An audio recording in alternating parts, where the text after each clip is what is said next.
New identity and the grandeur of its members afforded the Masons with respect and dignity. The first royal member of the Freemasons was Frederick, Prince of Wales.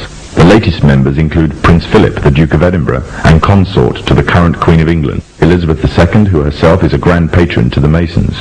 However, behind closed doors, the Freemasons were free to indulge in the secret rites and rituals handed down to them by their ancestors, and these became the basis of their levels of membership, called degrees. The Freemasons were not content with power in Britain alone. Their ambitions were far greater. In the years to come, the world would witness Europe and America being plagued by wars and revolutions, each more devastating than the other. However, these would not be as commonly believed, the spontaneous effects of a downtrodden people, but in fact schemes created by the exclusive few driven by hunger for absolute power.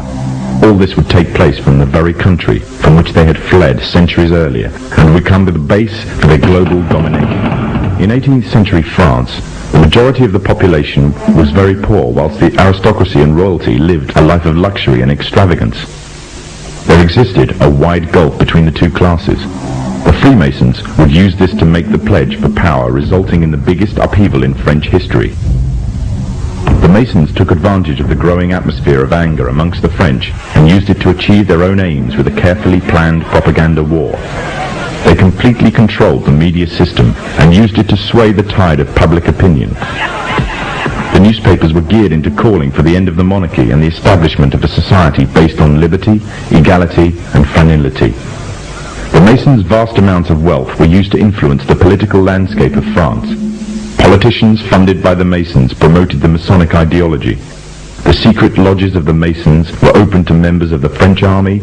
High-ranking officers and generals were indoctrinated to the Freemasons' way of thinking. With the people, the politicians, and the military of France under Masonic control, the Masons could finally strike. On the 14th of July, 1789, a group of people stormed the Bastille, a prison in Paris. This sign of resistance against the French authorities triggered off a massive response all over France. People in villages and towns expressed their hatred for the system, symbolized by the monarchy. But it was not until 1793 that the French anger would be cooled. On the 21st of January of the same year, King Louis XVI was beheaded in front of a crowd, heralding an end to the French monarchy and paving the way for another Masonic-controlled state in Europe. With the monarchy gone, it seemed as if nothing stood between the Masons and complete control of France. However, what took place would leave the Freemasons in a serious dilemma, and what was to come next was not exactly in accordance with the Masonic plan. A young soldier by the name of Napoleon Bonaparte was about to lead France into a bloody war with Europe, and instead of dancing to the Masonic tune, Napoleon declared himself the Emperor of France. Napoleon was forced to abdicate from his throne in 1814 and was exiled to the island of Corsica. However, in 1815, Napoleon arrived in Paris again, raising a new army ready for a fresh war in Europe. The Masons had a big problem on their hands. Britain and her Masonic allies could not afford to maintain a long-term war against Napoleon without risking bankruptcy. Help came from an unlikely source. Nathan Rothschild was the head of a leading banking family, but because of their status as Jews, they were forced to work from the shadows of others.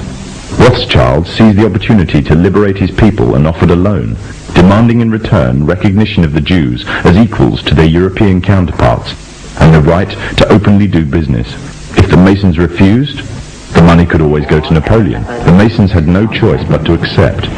In 1815, British, Dutch and Prussian soldiers landed in Waterloo, Belgium, where they met Napoleon's forces and defeated them. Napoleon was captured this time, never to return. France was finally under Masonic control. Although historians make little mention of the Masonic involvement in the revolution, the Masons themselves have to reveal their shadowy movements during this important period in history.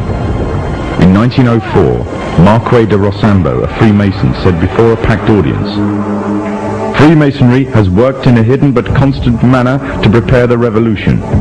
We are then in complete agreement that Freemasonry was the only author of the revolution, and the applause which I receive from the left, and to which I am little accustomed, proves, gentlemen, that you acknowledge with me that it was Masonry which made the French Revolution."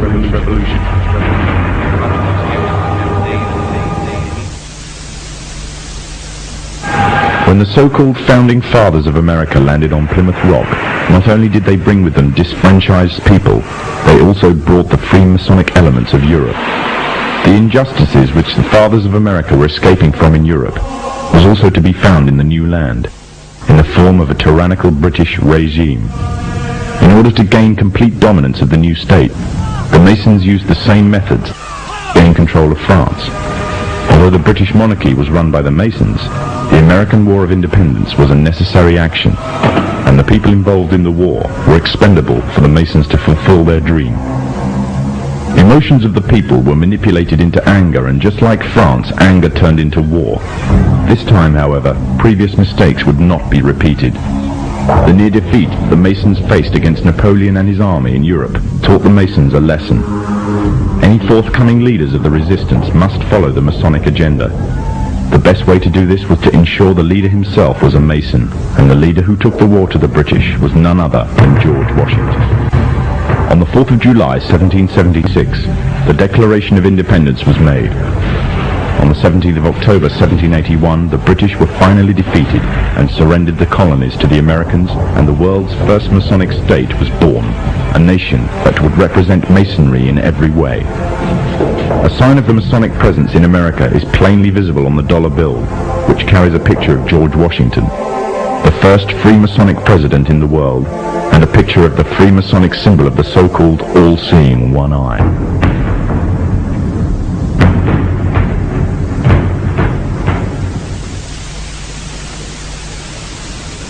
Historically, the control and manipulation of political opinion has been the Freemasons' main weapon in gaining control of countries and states.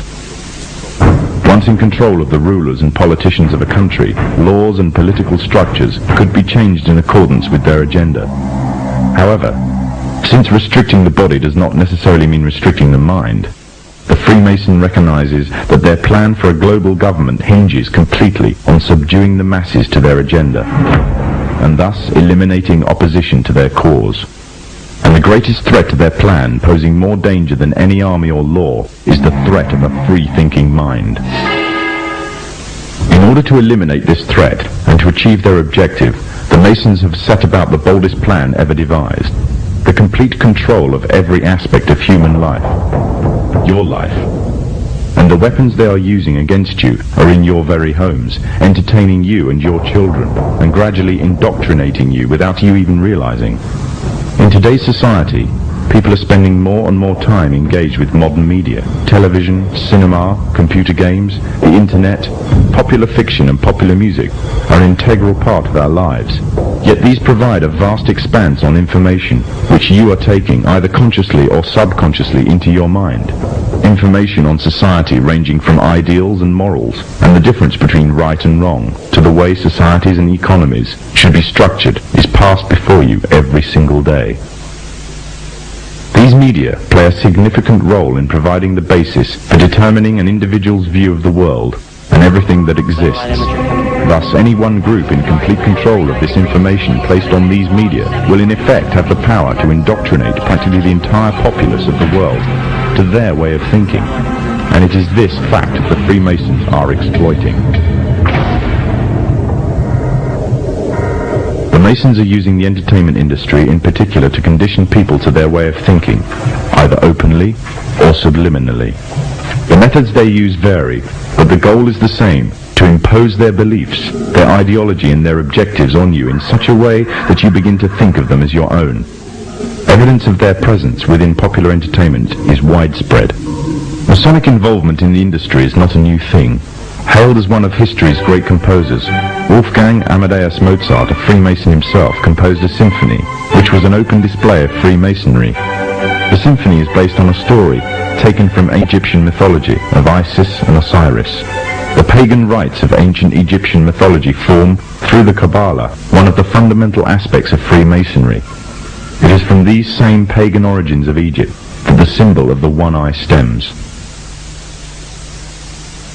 The entire entertainment world is rife with evidence of the Freemasons' presence. Openly or subliminally their agenda and beliefs and ideals are propagated from